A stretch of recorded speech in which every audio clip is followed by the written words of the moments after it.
भाई देखो, जब भी एक पार्टनरशिप फर्म का रिकॉन्स्टिट्यूशन होता है, क्या होता है रिकॉन्स्टिट्यूशन?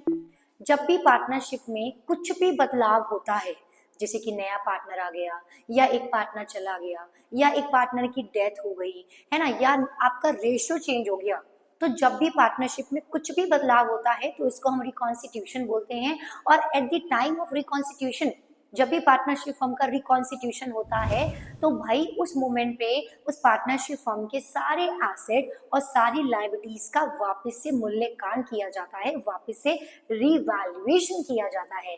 और उस रिवैल्यूएशन को करते वक्त, यानी एसेट्स और लायबिलिटीज को वापस से अमाउंट का वैल्यूएशन करते वक्त किसी भी तरीके के एसेट और लायबिलिटी में गेन और लॉस होता है तो वो गेन और लॉस कहाँ ट्रांसफर होता है और उसका कैसे ट्रीटमेंट करते हैं, तो आज की वीडियो में हम यही सीखेंगे। और हाँ, ये आपके एग्जाम में फॉर श्योर आएगा एटलीस्ट 3 मार्क्स का। तो भाई चाहे आप एडमिशन कर रहे हो, रिटायरमेंट कर रहे हो, डेथ कर रहे हो, या चेंज इन पीएसआर कर रहे हो, तो जो आज का लेक्चर है ना, ये हर चैप्टर में आपको काम आने वाला है। क्योंकि जितने भी ये चैप्टर्स हैं, एडमिशन, रिटायरमेंट, डेथ या फिर हमारा चेंज इन पीएसआर, इन सारे चैप्टर्स का फुल फ्लेज क्वेश्चन जो स्टार्ट होता है वो इसी टॉपिक से होता है। तो चलिए दोस्तों, स्टार्ट करते हैं आज की अगली लेक्चर, अगला वीडियो, जिसका नाम है रिवैल्यूएशन अकाउंट। उससे भी पहले कैसे हैं आप सब? मैं हूं कृतिका चौधरी और भाई मैं आपकी मदद कर रही हूँ आपकी 12th की जर्नी को आसान बनाने के लिए। और आज का हमारा जो नेक्स्ट लेक्चर है चेंज इन पीएसआर में, वो है रिवैल्यूएशन अकाउंट। तो क्या है रिवैल्यूएशन अकाउंट? जैसे मैंने बताया आपको कि at the time of reconstitution, अगर पार्टनरशिप फर्म के एसेट या पार्टनरशिप फर्म की लायबिलिटीज, इनमें किसी भी तरीके का अगर कुछ, ठीक है, गेन और लॉस होता है, इन शॉर्ट कुछ भी रिवैल्यूएशन के टाइम पर कुछ भी बढ़ता और घटता है, तो वो अमाउंट रिवैल्यूएशन में ट्रांसफर होता है। एक बार वापस से, जब भी पार्टनरशिप फर्म में कुछ भी बदलाव होगा तो हमें उस मोमेंट पे हमारे बैलेंस शीट में जितने भी एसेट हैं और जितनी भी लायबिलिटीज हैं, इनका वापस से वैल्यूएशन करना होता है। और वैल्यूएशन करते वक्त अगर इसमें कुछ भी किसी भी तरीके का कोई गेन या कोई लॉस आता है, तो वो गेन या लॉस हम कहाँ ट्रांसफर करते हैं? रिवैल्यूएशन अकाउंट में ट्रांसफर करते हैं, राइट। और याद कीजिए, आपने अपनी 11th क्लास में सीखा था कि जिस भी अकाउंट में सारे गेन और लॉस जाते हैं वो कौन सा अकाउंट होता है? तो भाई वो होता है नॉमिनल अकाउंट। कौन सा अकाउंट होता है? Nominal account. देखो, ये हो गया आप लोगों के लिए बोनस। तो अगर आप सीयूटी की प्रिपरेशन भी कर रहे हैं साथ में, तो रिवैल्यूएशन कौन सा अकाउंट है, ऐसा एमसीक्यू आपके सीयूटी में आ सकता है। तो भाई रिवैल्यूएशन एक नॉमिनल अकाउंट है। क्लियर? तो देखिए आप करेंगे कैसे। उससे भी पहले, क्या आपको अपनी 11th क्लास के जर्नल के फंडामेंटल्स याद है? और अगर नहीं याद है तो चलिए मेरे साथ रिकॉल करते हैं। एसेट, अगर एसेट बढ़ेगा तो क्या होता है? डेबिट। और अगर एसेट घटता है तो क्या होता है? क्रेडिट। लायबिलिटी अगर बढ़ती है तो क्या होती है? क्रेडिट। लायबिलिटी अगर घटती है तो क्या होती है?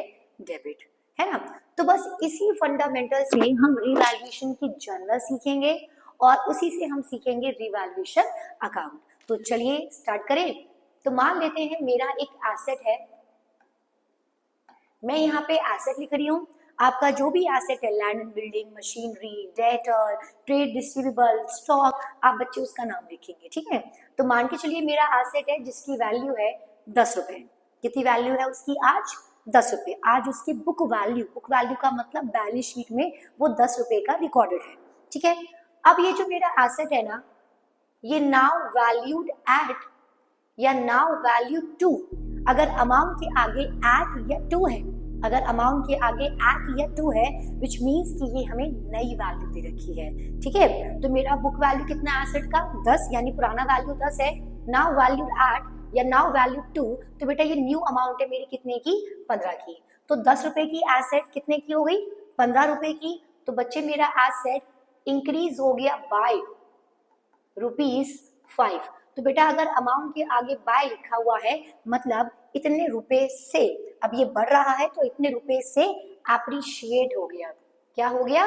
एप्रिशिएट। बच्चे एप्रिशिएट का मतलब बढ़ गया, एप्रिशिएट का मतलब बढ़ गया। अब मेरा एसेट 5 रुपए से बढ़ रहा है, एसेट बढ़ेगा तो क्या होगा, डेबिट। तो हम करेंगे asset account debit.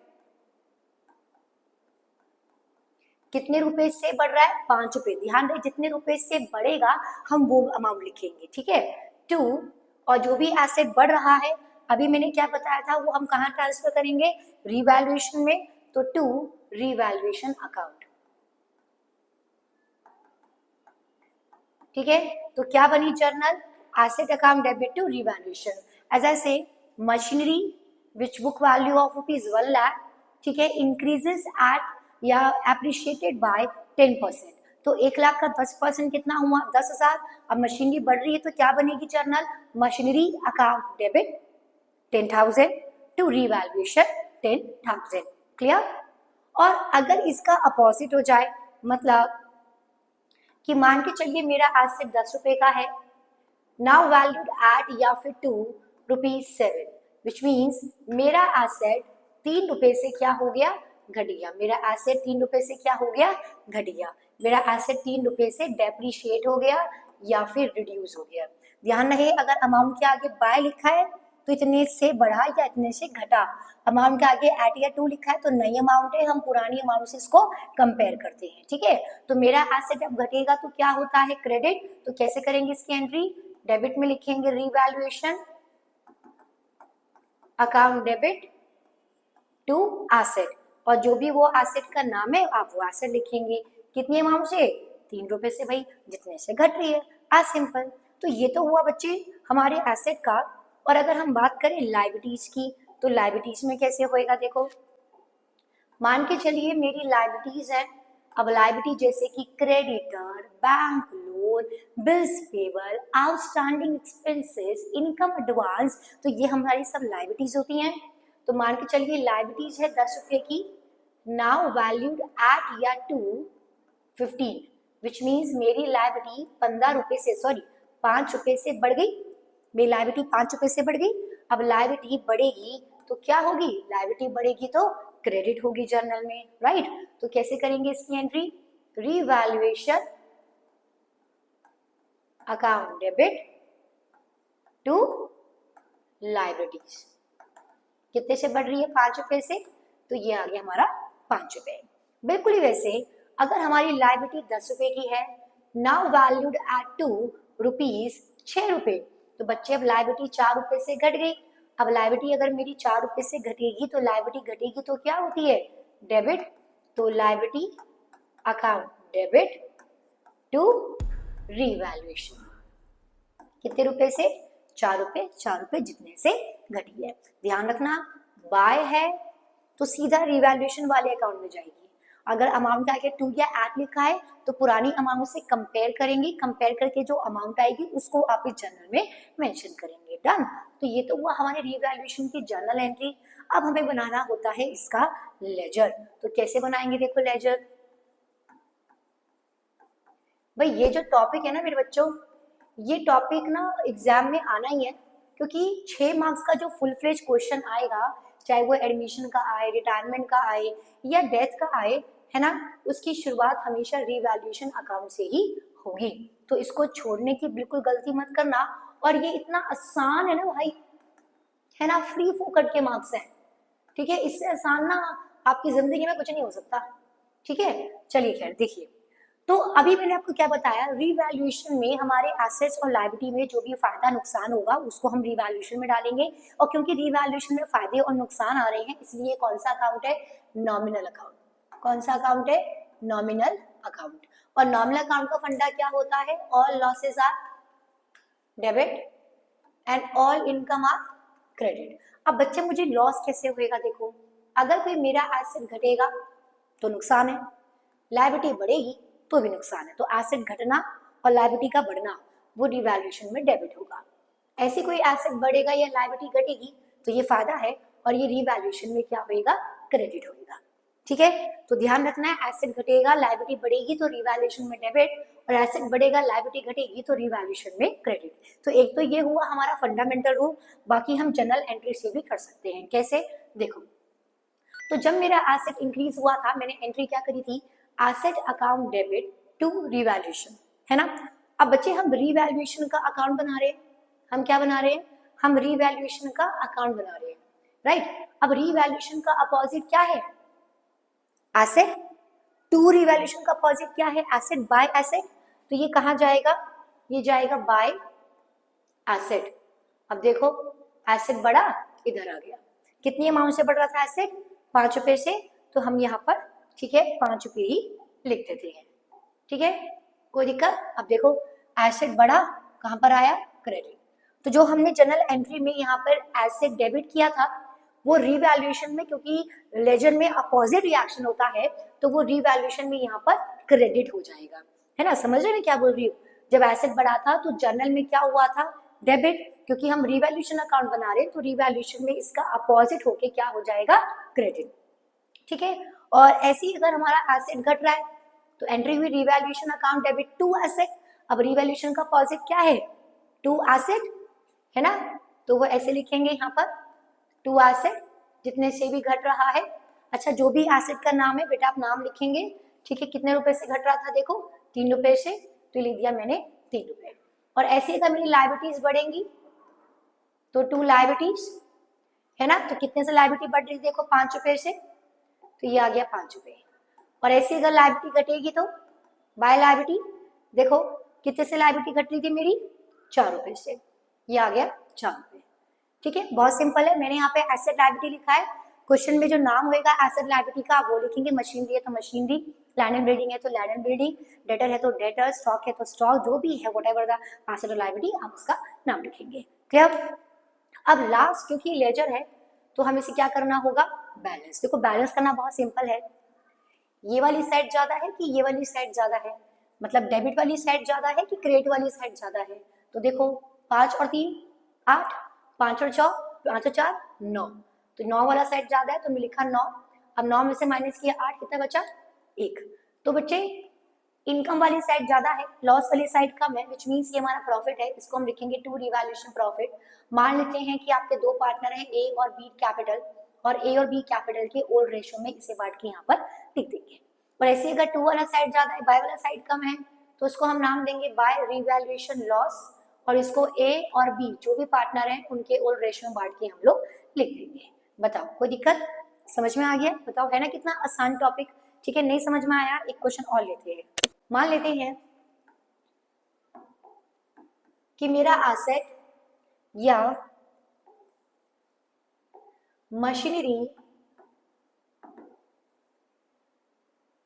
Book value, machinery जिसकी बुक वैल्यू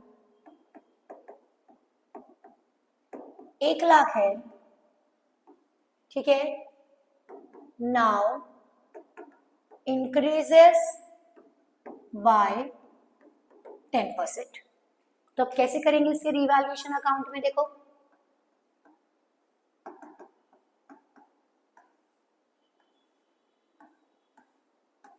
मशीनरी एसेट है, फंडामेंटल रूल लिखो पहले। यहाँ पर एसेट घटेगा लायबिलिटी बढ़ेगी, एसेट बढ़ेगा और लायबिलिटी घटेगी, लिख लिया।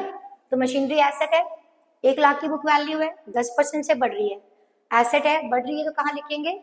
बाय वाली साइड, बाय मशीनरी। कितनी? 1 लाख का 10%, 10,000। डन। ऐसे क्वेश्चन ने कहा फर्नीचर एप्रिशिएटेड, एप्रिशिएट मतलब बढ़ना, बाय ₹10,000। बच्चे अगर अमाउंट के आगे बाय लिखा है इट मींस कि वो सीधा रिवैल्यूएशन में जाएगी। तो फर्नीचर हमारा एसेट है, बढ़ेगा तो भी क्या होगा यहाँ पर? क्रेडिट। कितने रुपए से? 10,000 से, ठीक है। इसके बाद क्वेश्चन ने बोला creditor of ₹5,000 is not likely to be claimed.